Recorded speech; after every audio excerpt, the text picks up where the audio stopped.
Welcome to another episode of Gender Corner, the space where we have honest and bold conversation about love, relationship, gender roles, and everything in between. I am your host, Emilia. Today we are discussing something that affects almost everyone, dress code or control.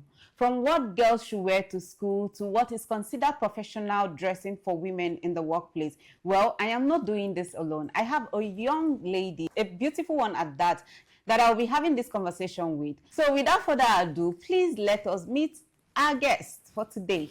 Hello, Emilia. Hello, Esther. Welcome. It's good to have you here. Thanks. I'm remembering your face as of yesterday when I told you that I wanted to be my guest on my show. And you were like, oh, you were thinking. And here you are today. How do you feel being here? Kind of nervous and excited at the same time. Don't worry, it's a safe space and we are here together. We're having this conversation together, so you don't have to be nervous. Please introduce yourself to our audience.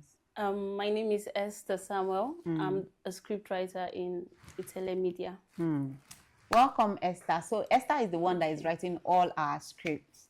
So if you need a scriptwriter, please don't hesitate to reach out to Esther. All right, Esther, let's start with the basics. Can you share a personal experience? You already know what we're talking about, dress code or control. You know, there is this expectation that the society puts on us, especially the women, on how we should dress, our appearance, what we should wear, the kind of dressing we should dress when we're going out. So have you ever had experience where you were told how to appear in a public place, what to wear, how you should look? Please, if you have, share. Yes, definitely. Growing up in the North, there are some kind of dressings that they consider indecent and decent. But in my home, I don't think there was a kind of restriction on what we put on. As long as it's not revealing. Revealing, yes. You're fine. I grew up seeing that most of my classmates, friends, whenever I go to their home, their parents always have something to say about me. Yeah. Maybe talking about how because I'm wearing trousers. I'm a bad influence. That's growing up in the North. I can relate to that very well. So all of that. But I think the one that stick with me was, I think I was around 8, 9 years old, my JSS1. I moved to Lagos to school in my aunt's place, and it was something that I remember till now. I think one of my mom's younger sister got me some shorts to put on, and when I put it on, my auntie was just like flaring up, like making all kinds of accusation about because I was just 9, so I didn't even understand what she was talking about, but it stick. Yeah, it did. Now. Yes. I think my own experience would be, you know, growing up in Port Harcourt, for those that grew up in Port Harcourt, you know how I grew up in a very strict family. We don't come out. So whenever we come out, you can imagine your age mate saying, oh, they've released these people from prison and all that. And we went, my auntie, God bless her soul, she dresses up us well, right? She didn't restrict us, okay, but of course cover up. I remember then this low waist, you know, where you wear a skirt and you bring it down for your waist to be showing. It was what was trending then. And as teenagers, you know, you want to belong. You want to do things that were trending as of then. And my uncle used to work offshore. I think I remember my auntie bought me jean skirt. Then jean skirt used to reign. If you did not have jean skirt, then you don't know what is going on. Yeah. So my auntie bought me this jean skirt, and I love that jean skirt. I think I wear it every Eke market that I was put. I used to always wear it. And that particular day I wore it, and they sent me on an errand, and I had to bring it down for my waist to show because that was what was trending, and I didn't know. Unfortunately for me, that was the day my uncle was coming back. And I didn't know he was coming back. So I went outside. We don't come out. It was a big compound. So whatever we need was in the house. And I was going outside. Immediately I opened the gate. I just saw a car. I didn't know it was my uncle. I thought maybe it was a visitor that came to visit. And then he just came down and he was like, come. I went. You know, growing up in a strict home, you know how it was.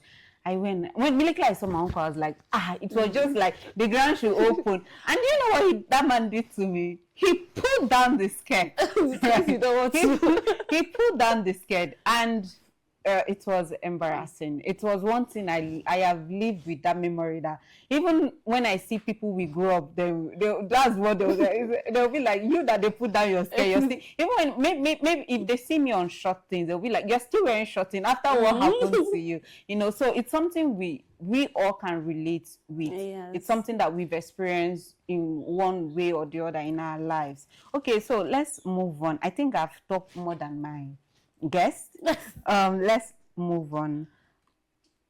Okay, do you think workplace dress code are fair across genders? I think it does. Okay. I think it's. I was having this conversation with my friend when I told her that Nigeria is a men's country. How's that? Where everything you do revolves around what the men would think. Yeah. Whenever you're dressing up, maybe in a place of office, they are not telling you to dress maybe to cover up or because of for yourself. Yes, they're not telling you to. It's because they don't want the guys to their mind to go somewhere else. Or why would their mind go somewhere else? That's because this country, they don't really teach body positivity. They feel as if there are some certain things that should stay hidden, and there are some certain things that you shouldn't even do as a woman. That's just it. So when you dress in a certain way, they feel like you're trying to seduce the man next to you. Yes, they feel like, and sometimes you're not even dressing for the man. Thank you. You as a lady, you just dress just like feel good about yourself. You don't dress with the intention of seducing the next man that comes. Thank you. So instead of them to teach the men how to control themselves, it now falls on the ladies. Oh, you have to cover up, you have to do this, you have to do that. When you get harassed in places of work, like places that are not what's the name? Should I say exposed? In the north, when you get harassed in your place of work, some places they will be like, what were you putting on? That's the first, that always pisses me off. Like, why is it that's the first thought that comes to your mind? The first question that comes to your mind when someone comes to tell you, or someone tells you that, oh, I was harassed. And the first thing they are asking you is, what were you putting on? Is that even important? Should that be the question that should come to your mind at that moment? Well, it falls on the lady. That's how they just see it. Like, it falls on you. It's your responsibility to. And what they don't understand, because I stayed in Maiduguri for a long while. So working with people, I worked with IDPs. Okay. So working with people like that, definitely, if you're going out, let's just even say religiously, there are some certain way you're supposed to dress. But it does not stop those people. I think to some certain extent, it's not about how you dress. How you dress, yes. It's about what is in that person's mind. Some men don't have control. Thank you. They don't have self-control. But they don't see it that way. They don't see it that way. Because I've had an experience where I went out late in the evening. I came back from work and I had headache. I went out late in the evening to get something from one place like that in Maiduguri. And there's this guy that followed me from that place up until when I got to the gate of the estate where I stayed. And what was I putting on? I was putting on long, what's the name of this stuff? Abaya.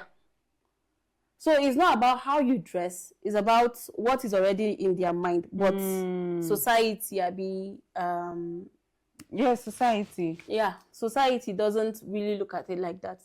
And the painful thing is that the question, what were you putting on, mostly comes from women. Women, yes. You talk about being harassed, and then the next woman is asking, what were you putting on? Someone groped my ass at my place of work, and like one of the people were attending to registering touched my ass, and I flared up, and it became an issue. And when it was brought up in front of our supervisor, the next thing she would ask me was, what was I putting on? I think I also had experience. That was I think that was like 5-6 years ago, inside a taxi. I was putting on a gown. It was been just a little bit above my knee. And when you sit down, putting on a straight gown, a corporate gown, and then the guy that was sitting next to me, you know, they carry four at the back, and I was the third person, and then he was the last person at the back. Now he sat down. I don't know if I should say this. Well, it traumatized me for a very long time. In fact, I had issue entering public transport. It's just recently that I used to manage to enter public transport when I'm coming to work. Because of that, I didn't enter public transport up until late last year. Right. Now, this person, I don't know for whatsoever reason, like he pulled out his, oh God, it was so bad. He pulled out his whatever and was wanking inside public transport. He was touching himself. And then he made it look like he was uncomfortable. So he put his hand on, his hand was resting on my, it was when I noticed what was going, I just felt something wet on my leg. I was like, what is this? The way I screamed, I had to tell the driver, please, Oga, stop. And to God so kind, there was an elderly man in front of this thing, because there was a lady, a guy, and then me, a lady, and then a guy. And the reason why I entered was because there was a lady, right? And I didn't have any thought or whatsoever. It was when the driver said, what? I said, you people should stop this useless man. I don't know what. That was what I said, this useless man is here disgracing his generation. So he stopped. And so God so kind, the men were like, they stood up for me. They were like, what nonsense. The elderly man almost slapped me, like, if you're so, why don't you just go home? Why will you do this in a public transport? See, I was so traumatized, like, for months. You had to go through that. Nah, it's not even funny. Now let's bring it back to school. In universities, before you enter any school, you see a written note about what you should wear to school, how you should dress. Why do we put this so much pressure on women? Like, why do society teaching girls to carry this burden of other people's behavior? Because in school you say, you cannot wear this, you cannot wear that, just because you don't want them to distract men that cannot, or boys that cannot control themselves. Why do you think society are putting this burden of other people's behavior on women? I think it stems from, should I say, how they were brought up. The men? Yes. Okay, how? And it still falls on the parents. I won't really say the mom alone. Okay. Because they learn from watching their fathers too. So when growing up, you see that most parents of both gender, like they have both male and female. They concentrate more on the girl child, yes. Yeah. Don't dress this certain way, don't dress. They don't make it so that, okay, you as a guy don't act a certain way because a lady dress like this in a certain this thing. That's why you see my whole bar. Oh God, I love my parents. It was always like, there was nothing like, oh, gender. We had only one boy out of 7 girls. Wow. So it was like, whatever we are doing, we're so free. My brother is there. We'll take off our clothes. Maybe till some certain age where you feel like, okay, this is wrong. Me, I didn't even know that it was wrong to start taking off your clothes in front of your brother till I got to the university. I didn't know all of that. And I feel like, I don't know for my brother, but I've had a male friend that whenever you do all of that, it doesn't mean anything to him. Why? Because of the way he was brought up. He was brought up in a healthy environment where it's okay for a lady to, should I say, be herself. Yes, dress any way she wants to, and it doesn't move. And I'm not saying based on what he has said, or I'm saying based on what you've seen. Based on what I have seen with my 2 eyes. It's somebody that if you like as a lady, do whatever you want to do. If you're not his girlfriend, it doesn't move him. So I think it's more of, when you bring up a child in a healthy environment, when that child goes to school, it becomes, the school, they are not doing all of those this thing. It's because of the male lecturers. The male lecturers, the male students, they feel like they are going to distract them and all of that. That's the reason why they put all those restrictions on how you should dress.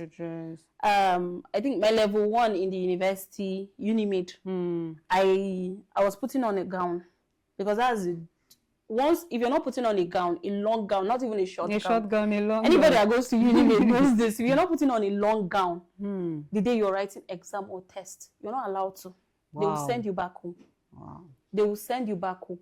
And even then, as what's the name? Because level 1, we didn't even know that, okay, they used to separate the guys' line from the girls' line. Wow. So all of us would just go and stand on. This is an experience I had, that I was putting on a long gown because they had already told us, oh, you have to put on something very long if you're going for exam.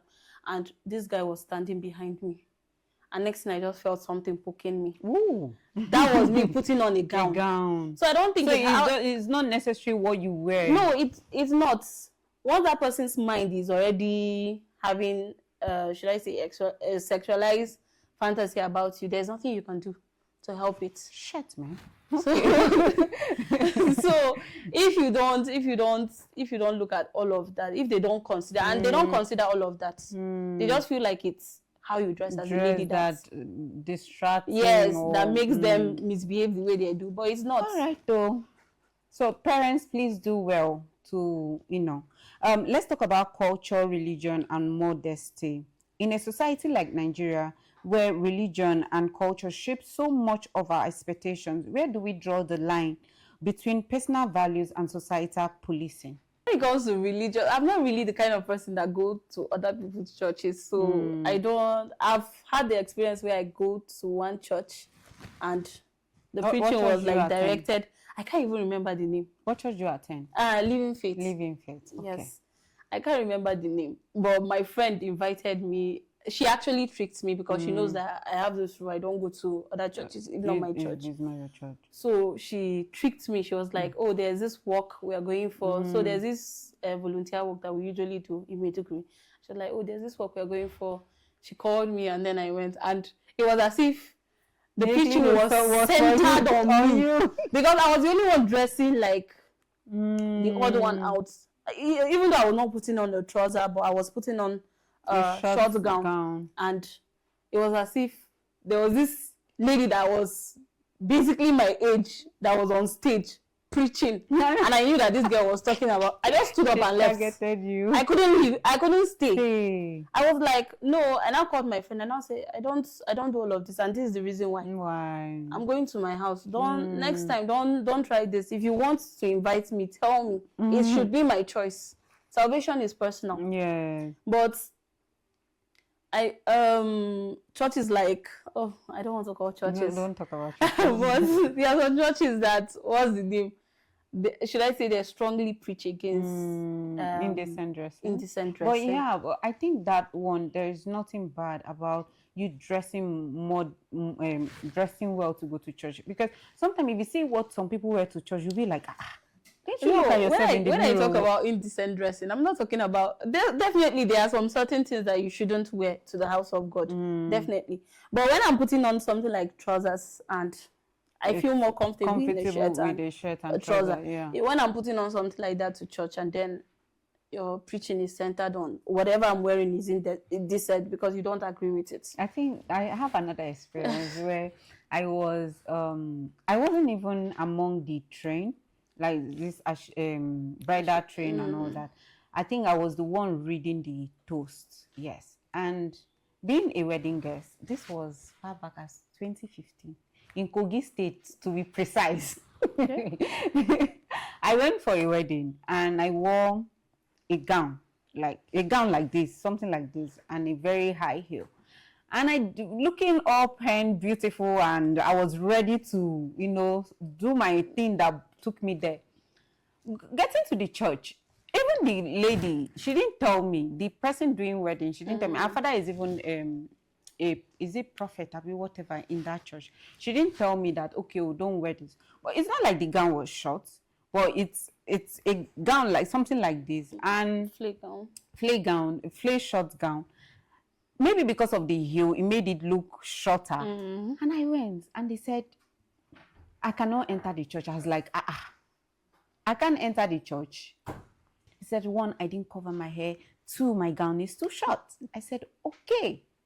And I went back to my hotel room. And then some of the people that were invited to, I think two persons followed me because I was disappointed. I felt embarrassed. Yeah.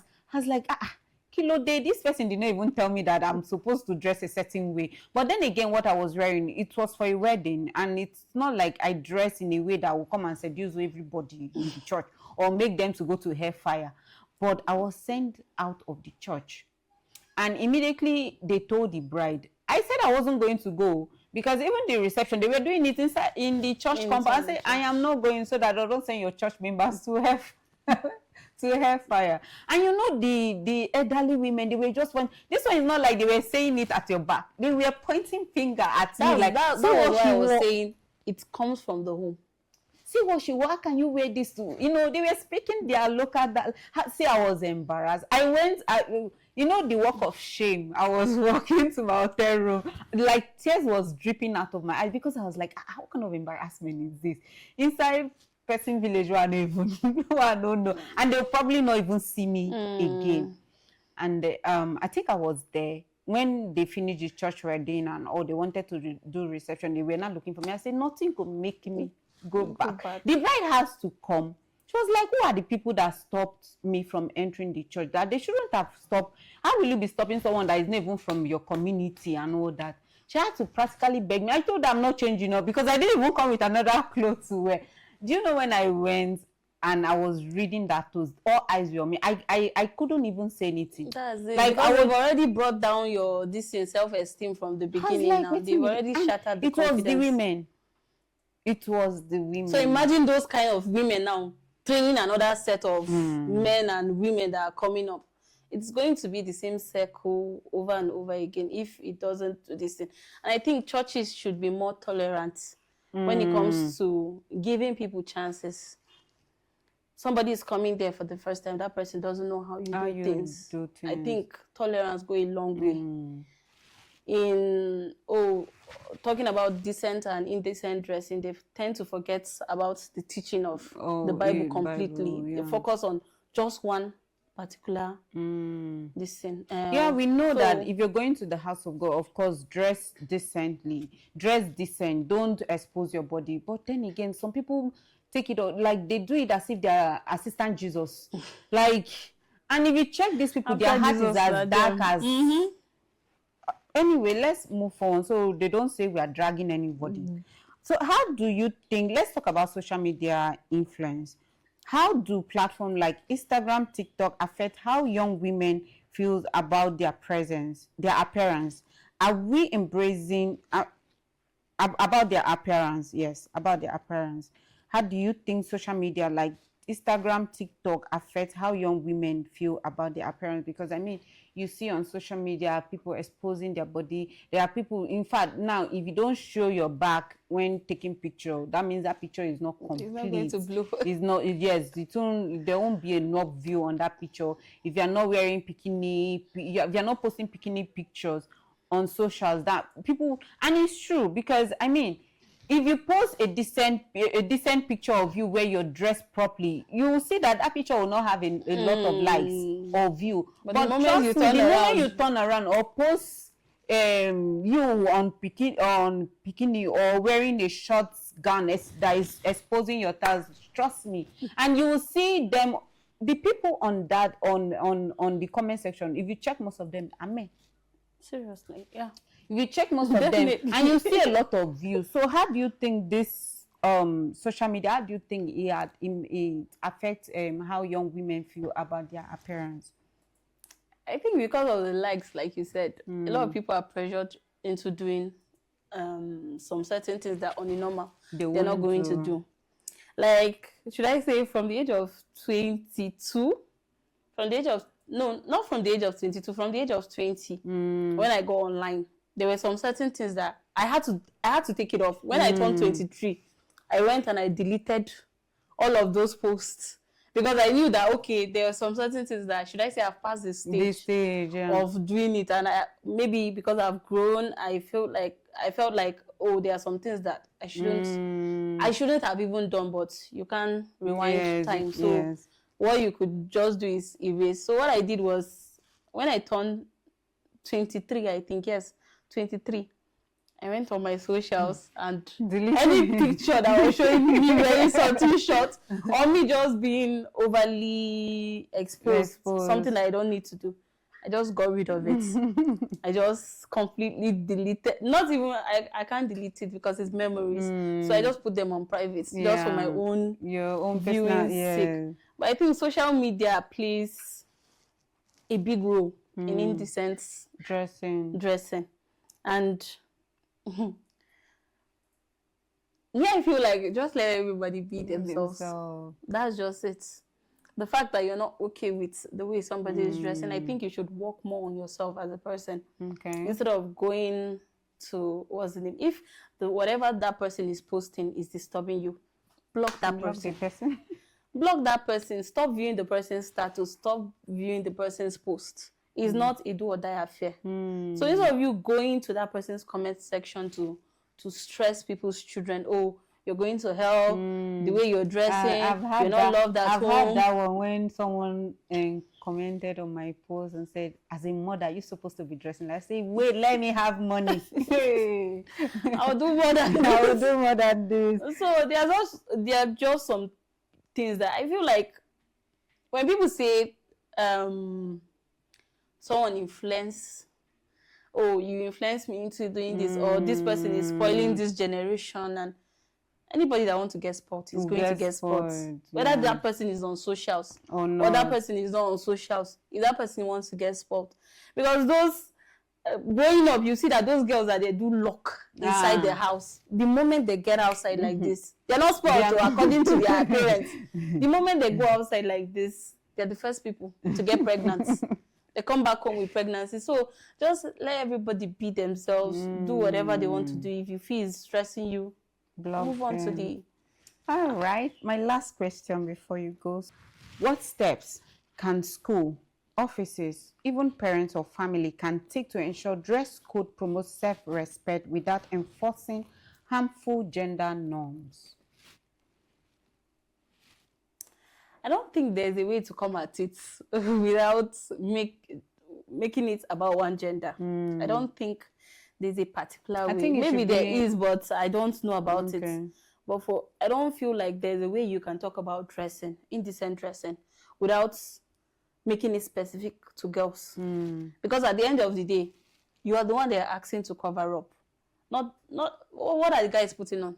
Shirts, trousers. So for me, I think it's all about, I think it falls on the parents, because once they pass that threshold of childhood into this thing, it's out of whatever a child is brought up with from home. It's difficult to take it out of that person. So I think it falls on the parents. Maybe teaching body positivity, how to respect every other person's choices, even if it doesn't align with whatever it is you feel like it's right. So I think it's just about personal, you teaching your child personally than you talking about values. Generalizing it. Every parent, the burden should fall on every parent to teach their child how to act right when they go outside. Thank you so much, Miss Esther, for sharing your thoughts and your experience with us on this topic. It was such a wonderful conversation. Now we want to hear from you, our Gender Corner audience. Have you ever been told to change your appearance because of your gender? Now we want to hear from you, our Gender Corner audience. Have you ever been told to change your appearance just because of your gender? Please drop your thoughts in the comment section and we'll be glad to hear from you. And if you want to be a part of the show or appear as a guest on this show, please don't hesitate to reach out to us and you might just be our lucky guest on the next episode. This is Gender Corner and I'm your host, Emilia. I will see you on the next episode.